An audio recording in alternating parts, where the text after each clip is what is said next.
Salut les boiseux!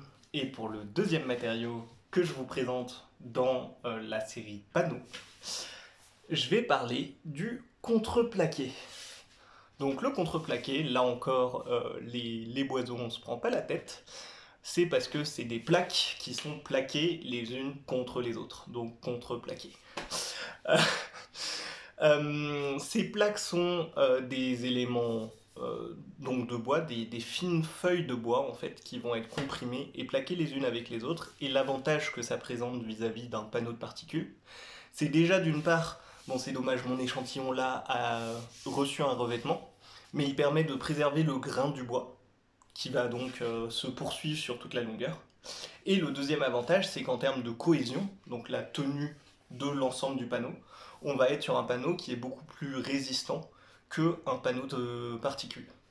Ce qui est assez amusant avec ce matériau, c'est comment il est produit.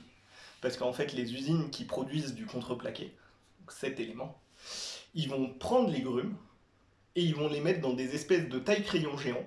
Ils vont faire tourner la grume et en fait, on va se servir des épluchures qui sortent du taille-crayon pour les mettre les unes sur les autres, les encoller, les plaquer les unes aux autres et créer notre contreplaqué.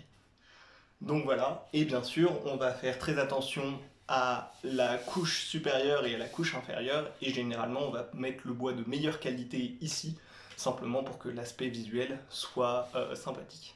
Et ça en fait un matériau qui peut être utilisé à la fois en structure, du fait de sa très bonne résistance, et aussi en apparat, en menuiserie, dans tout ce qui est visible, parce que donc on va avoir un grain qui est continu, ce qui est généralement très apprécié. Voilà les boiseux, c'était le contreplaqué, et à très bientôt pour le prochain matériau.